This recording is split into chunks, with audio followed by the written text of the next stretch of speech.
consumers hesitant, businesses sitting on cash, so government has been implementing stimulus package.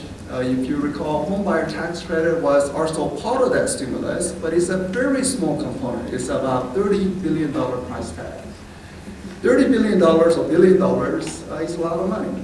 But in Washington, it is considered a chunk change, where you talk about $700 billion TARP money, $800 billion stimulus, broader stimulus package. So $30 billion homebuyer tax credit was part of the stimulus, but it's a very small chunk.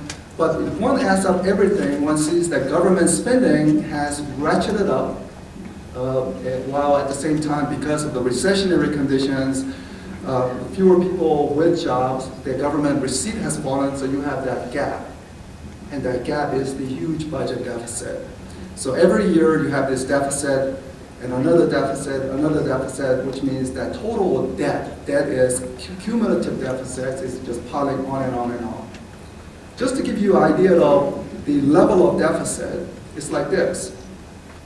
I give you $1 to spend, go get yourself a coffee, and you go out and you spend $2 and you come back.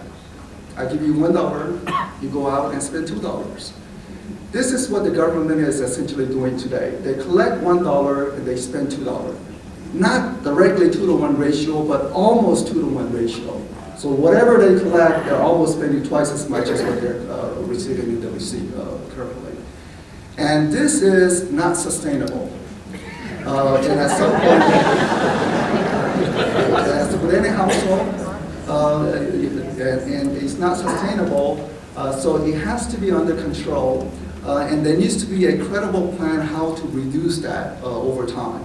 It remains a question because it was there's 3 straight years of about $1.5 trillion in budget deficit each of those 3 years. These are astronomical size budget deficit. But U.S. is very fortunate in a sense that U.S. has the U.S. dollar. And globally, people trust the U.S. dollar. What do I mean by trust? Well, you go to Russia and you go under some family's mattress and there's dollar bills, not rubles, dollar bills, $100 bills. You go to Venezuela, same thing. People trust the dollar, not the Venezuelan currency. You go to Indonesia, same thing. You go to the arch enemy of the U.S., Iran, at least the government of Iran being the enemy, maybe the people want more freedom. But if you go to individual Iranian citizens, you want to look under the mattress, they hold the U.S. dollars. So globally, people believe the U.S. dollar, which means that America is in a unique position where you can print money, yet it doesn't cause inflation right away, because there's people believing the dollar. If Mexico was to print money, it's going to be inflation right away, because people don't trust the pesos. If you print too much pesos, it's going to be inflationary conditions. But because of the history of the U.S. dollar being an honest currency, that U.S. has that little advantage over other countries. So in that sense, this large budget deficit is supportable to certain levels, but at what point will people begin to ask questions? At what point do the Chinese, Brazilians begin to ask the question, why are we holding on to the dollar? And why not other currency? And if that was to occur, that means that there will be dumping of the dollar, the interest rate will be rising very fast. In other words, the U.S. government will have much more difficult time borrowing money, so they have to offer higher interest rates. If they have to offer higher interest rate, that means automatically for our industry, higher mortgage rates.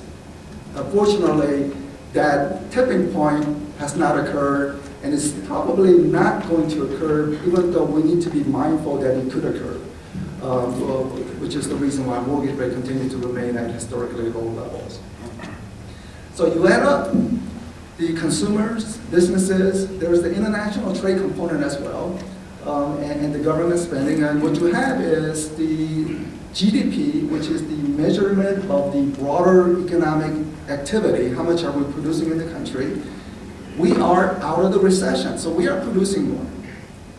In fact, we have been producing more for the past, I think, 5 quarters.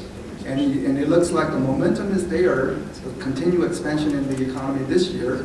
So we are continuing to expand. But even though we are out of the recession technically, according to the definition how economists define it, not necessarily from the job market point of view, because for the Main Street is all about jobs. So there has been 8 million job losses during this recession. Last year, 1 million job creation, private sector job creation, 1 million private sector job creation. We should not cheer yet, because 8 million job losses and 1 million job gains, that's like in a football game, give up 8 touchdowns and you score 1 touchdown, it's not a time to celebrate yet. It's a long, long way to go. It's probably going to be a 2 million job creation this year. But still, it's a turning point, but it's not still back to normal in terms of having lost that 8 million jobs and how long it will take to recover that jobs. In the meantime, it's not only about those 8 million jobs that are lost, but every single year you have new high school graduates, new college graduates who are seeking jobs. So you have to create jobs for all these newcomers as well. So it's going to be quite a long time in terms of bringing the unemployment rate back to normal rate of 6%. And I did some scenarios. So creating 100,000 jobs each month. So every month from the Bureau of Labor Statistics, you hear in the news how many jobs were created. If it's 100,000, then we're just treading on water. This is just enough job to support new high school graduates, new college graduates. So it has to be higher than that. And one sees that under different scenario, it can be as up to 6 years, or it can be as short as 2 years. And a wild card, in my view, is really about the business spending. When will the business spending be unleashed into the market? Colorado Springs. This is the time span. I decided to expand the time span because when I look at the recent past decade, by the way, let's go to the US. This is from year 2000 to year 2011, January. So if one looks at this national graph, one sees that there was a boom, then bust. Total job today is roughly the same as back in 10 years ago. 10 years ago, roughly the same.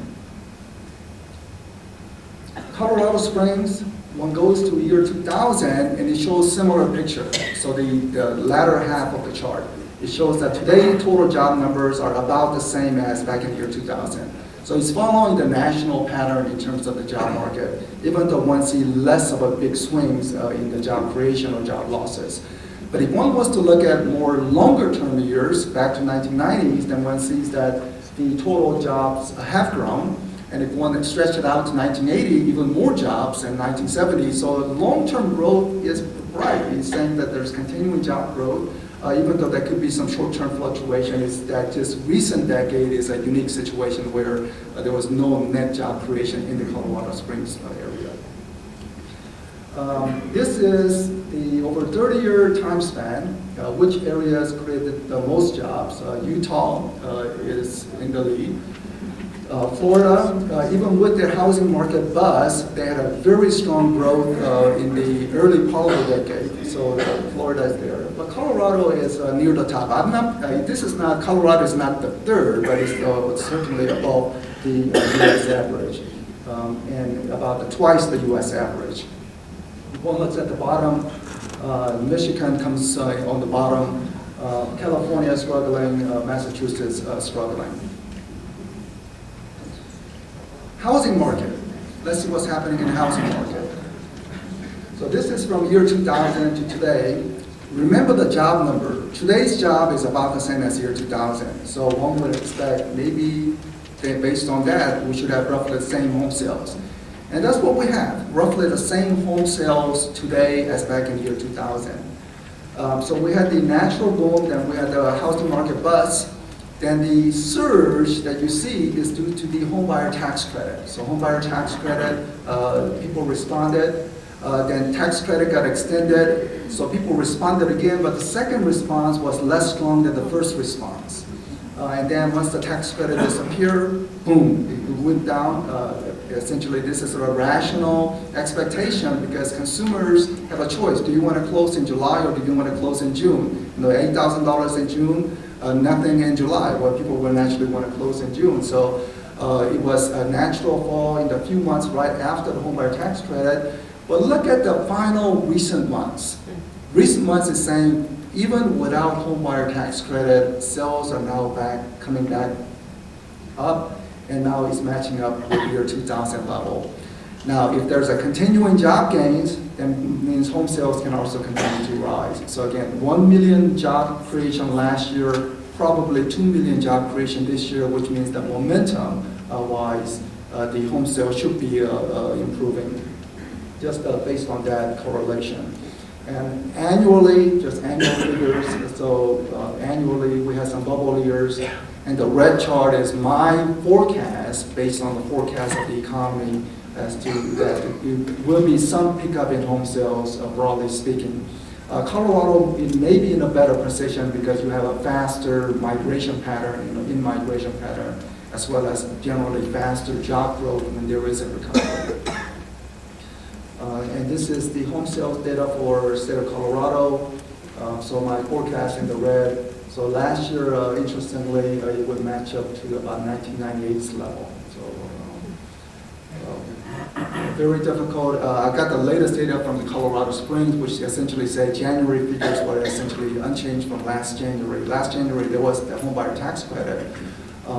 So maybe things are beginning to show more normal activity.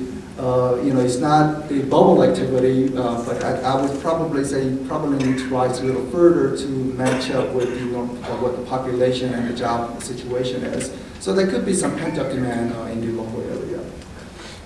Also, mortgage rates, historically low levels. It has bounced up from the absolute rock bottom rates. I say anybody who pick up mortgage rate at under 5%, they are picking up bonus rates. Even 5% will be considered very historically favorable. So as long as mortgage rate do not move up drastically higher, I mean, my forecast for the year end is about 5.5%, maybe 5.7% on average from current 5%. So it is an increase, but I think that increase can be easily absorbed in the market as long as there's job creation.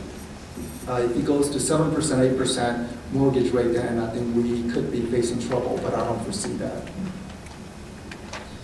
Home prices, newspapers will make a big deal out of any slight movement in monthly data, but if one looks at broadly speaking, one sees that in the past couple of years, there appears to be some price stabilization. So any month, there's statistical noise, a little up, a little down. Newspaper, they have to catch people's attention, so they try to dramatize even the small swings in the prices. But one sees that in the past couple of years, the home values have largely stabilized. Colorado Springs data shows that January figures, home prices are essentially the same as last January. So again, home price stabilization. And a couple of price charts. One is Denver, one Colorado Springs. Denver is the white line, Colorado Spring red. So Denver had more excessive, slightly excessive, the bubblish activity. And now if one wants to sort of stretch it out or even show this chart to an elementary school student, what do you see here? And one sees that, well, it looks like there's a slight hump, but that hump has now disappeared, so now we're back to the long-term trend line.